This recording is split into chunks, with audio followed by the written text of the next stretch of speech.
Hello મિત્રો, કેમ છો? મજામાં? જો તમે મારા યુટ્યુબમાં વિડીયો નવા જોવા માંગતા હોય અને નવા અર્જન્ટમાં લગ્ન કરવા માંગતા હોય તો આ ચેનલને સબસ્ક્રાઈબ કરો અને બેલ આઇકનને પ્રેસ કરો, જેથી તમને નવા વિડીયોની નોટિફિકેશન મળે અને લગ્ન અર્જન્ટમાં થાય. જય શ્રી કૃષ્ણ. ધન્યવાદ મિત્રો. હેલો. હા, મૌલિકભાઈ બોલો. હા, બોલો ને. હવે મૌલિકભાઈ, એક સગપણ વિશેની એક વાત હતી. તમારા યુટ્યુબમાં મેં વિડીયો બહુ જોયા અને તમારું રિસ્પોન્સ આમાં બહુ સરસ આવે છે. એટલે મેં કીધું લાવો મૌલિકભાઈ ના મુલાકાત કરું. હવે આર્થિક તો માતાજીની ફૂલ દયા છે.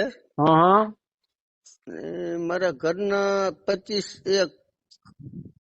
6 મહિના થયા, એક્સપાયર થઈ ગયા. મારે 18 વર્ષનો સંસાર આવેલો છે.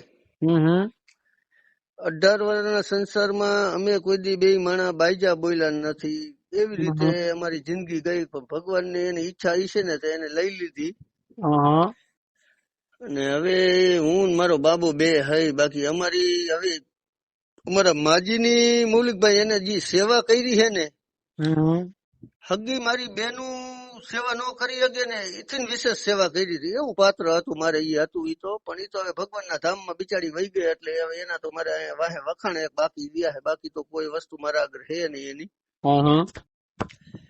એટલે એવું ક્યાંક પાત્ર મારી નેહલ જેવું ક્યાંક પાત્ર મને બીજું ક્યાંક મળી જાય તો મારે બાબાનું અત્યારે બહુ મોટો પ્રોબ્લેમ થાય. બાબો સ્કૂલે જાય સવારમાં, અમારે ચા નાસ્તામાં મારે સવારમાં ગાંઠિયા, બિચારાને ગાંઠિયા ચા હું બનાવી દઉં, ગાંઠિયા એવી રીતે બનાવીને એને સ્કૂલે મોકલું છું. સ્કૂલમાં એ સારી સ્કૂલમાં ભણે છે. 1.5 લાખ રૂપિયા એની ફી ભરી છે, ફૂલ ટાઈમ નો છે. અને બાબાને ઈ હંધી રીતે બાબો હોશિયાર છે. બાબાને રિક્વેસ્ટ કરી, મેં કીધું આપણે નવી મમ્મી કરવી છે. મેં કીધું બેટા, તો કે પપ્પા કરો તો સારું. કે સવારમાં ચા નાસ્તો કરી દઈએ આપને, અને મને કે લેસન કરાવે ને એવું બધું કઈક પાત્ર સારું હોય ને, એવું કઈક હોય તો કે કરાય. કે આપડે કે રોજ કે કેવી રીતે તમે કેટલા દી કે મારા લગ્ન થાય ત્યાં સુધી કે તમારે ક્યાં મને કે સવારમાં ચા નાસ્તો અને 2 દી 3 દી અમારે કપડા ધોવા વાળી એક બેન આવે એટલે 2-3 દી પછી ધોવરાવી લે. સમજી ગયા? સમજી ગયા. એટલે હવે મને એમ કહો કે તમે ક્યાંથી બોલો છો? મારું ગામ છે વીરપર, તાલુકો ટંકારા, જિલ્લો મોરબી. બરાબર. અને મોરબી થી 7 કિલોમીટર અમારું ગામ છે વીરપર. મારું ગામ ટપીને મોરબી ની સોસાયટી થઈ ગઈ છે. અને જમીન મારા આગળ છે 28 વીઘા જમીન છે. હંધી 2.5 કરોડ ના વીઘા થી કરી અને 70 લાખ ના વીઘા વાળી છે. હંધી 28 વીઘા. અચ્છા, બરાબર. માતાજીની દયા છે. 2 4 વ્હીલ છે. 2 નવી ગાડીઓ છે. અને હવે આવવા વાળી ને ઘર કામમાં છોકરો હાચવે, પ્લસ અમે 2 હરીફરીને અમારા ભેગો ક્યાંક આમ ફરવા ક્યાંક જાય ફેમિલીમાં, ત્રણે હું, બાબો ને દીકરો. અને એવું પાત્ર હોય ક્યાંક દીકરી ભેગી આવતી હોય ને તો મારા માટે ઉત્તમ નવો સૂરજ ઉગ્યો. મારે દીકરીની અપેક્ષા બહુ હતી કે દીકરી એક મારે થાય, પણ હવે ઈ હંતે મારા ભાઈ નહોતા. અને એક દીકરી વાળું પાત્ર હોય ને તો આપણે એમાં વધારે ઇન્ટરેસ્ટ છે. બરાબર. 2 મિનિટ ચાલુ રાખો. તમારું નામ શું બોલે? રાજેશભાઈ બોલે એમ? રાજેશભાઈ સૌજીભાઈ બાવરવા. જો હવે આ રાજેશભાઈ છે જેમને અર્જન્ટમાં મેરેજ કરવાના છે. ઉંમર કેટલી કીધી બોલે ભાઈ? મારી 45 વર્ષ. 45 વર્ષ ઉંમર છે અને અર્જન્ટમાં મેરેજ કરવાના છે. ખમતી પાલટી છે, કઈ વાંધો આવ્યો નથી. કોઈ બી બેન દીકરી રેકોર્ડિંગ સાંભળતી હોય અને અર્જન્ટમાં મેરેજ કરવા માંગતી હોય તો રાજેશભાઈ તમારો નંબર આપો ને, જેથી બેન દીકરી કોઈ લગ્ન કરવા માંગતી હોય, જે પટેલ સમાજની હોય ને અર્જન્ટમાં મેરેજ કરવા માંગતી હોય તો તમને કોલ કરી શકે. બોલો નંબર બોલો. ઓકે, 9897 37 037. હા, તો ભાઈ આ રાજેશભાઈ નો નંબર છે. જો બેન કે દીકરી કોઈ બી આપણો રેકોર્ડિંગ સાંભળતી હોય અર્જન્ટમાં લગ્ન કરવા હોય તો આ નંબર પર તમે કોલ કરી શકો છો. અમે જો રાજેશભાઈ ની તમારો પ્રોફાઇલ ગમશે તો અમે તમારો ડેટા રાજેશભાઈ ને મોકલીશું અને રૂબરૂ મુલાકાત કરાવીશું. બરાબર રાજેશભાઈ? ના ઓકે સર. હા, તો હવે હું તમને એમ પૂછું છું તમારા વિશે અત્યારે જે એવી રીતે પરિસ્થિતિ જેવી છે એના વિશે તમારી વેદનાઓ કો 4-5 જેથી લોકોને ખબર પડે કે એકચ્યુઅલીમાં તમે આ રેકોર્ડિંગ કેમ મુકાઈ રહ્યા છો.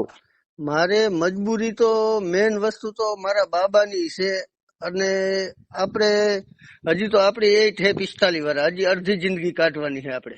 હા હા, બરાબર બરાબર. અને દંપતીનું પાત્ર મને જે ખારું મળી જાય તો અમારું જિંદગી વેલ સેટ અસલ થઈ જાય. હા. અને મારા આગળ માતાજીની દયાથી 40-45 કરોડની પ્રોપર્ટી છે, હમ. અને આર્થિક બહુ માતાજીની દયા છે મારે. હમ.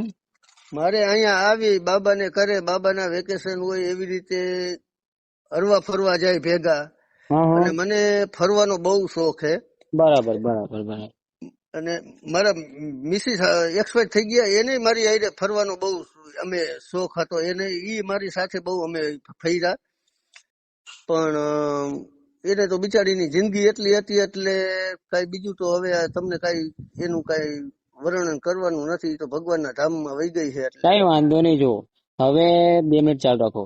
આ રાજેશભાઈ છે જે એમના પત્ની અત્યારે છે નહીં, ભગવાનના દેવલોક પામેલા છે. એટલે એમને અત્યારે છોકરાને કોઈ રાખવા વાળું છે નહીં. અને બીજી વસ્તુ કે અત્યારે આમનું બધું જે કામ ને બામ બધું છે, બધું એડજસ્ટમેન્ટ થતું નથી, અને એટલા માટે એમને લગ્ન કરવા છે.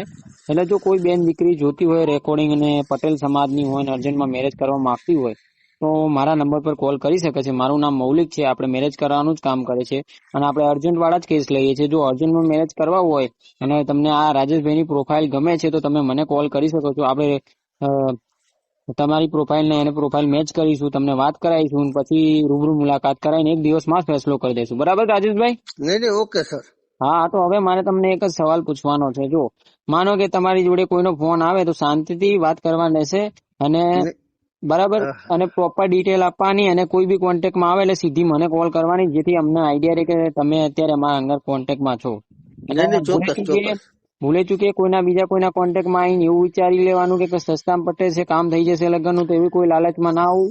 અરે મને મૌલિકભાઈ પૈસા વાલા જ નથી, મારે ના ભગવતીની એ હું તમને એટલા માટે કઉ છું કેમ કે અમારે આ રેકોર્ડિંગ એટલા માટે મૂકવું પડે છે કે ઘણા લોકોના ફોન આવે છે નંબર થી. ફ્રોડ હોય. હા, એટલે એ લોકોથી સાવધાન રહેજો. બરાબર. હવે આ રેકોર્ડિંગ તમે મુકાઈ રહ્યા છો ને, તમારા મનની મરજીથી મુકાઈ રહ્યા છો ને? ના, મેં ખુદથી જ મુકાવ્યા હો. કોઈ વાંધો નહીં. તો જો રાજેશભાઈ, હવે આપણે વિદાય લઈએ છીએ. જય શ્રી કૃષ્ણ. અને તમારો ફોટો નામ અમે મૂકી દઈએ છીએ યુટ્યુબમાં. જો કોઈ બેન દીકરી તમને પસંદ કરે છે અને લગ્ન કરવા માટે કોલ કરે તો તમે મને કોલ કરવાનો રહેશે, અને મારી અંદર કોઈ પ્રોફાઇલ આવશે અને ફોન કરશે તો આપણે તમને રૂબરૂ મુલાકાત કરાવીને 1 દિવસમાં ફેસલો કરી દઈશું. Okay sir. હો, જય શ્રી કૃષ્ણ. જય શ્રી કૃષ્ણ. હા હા.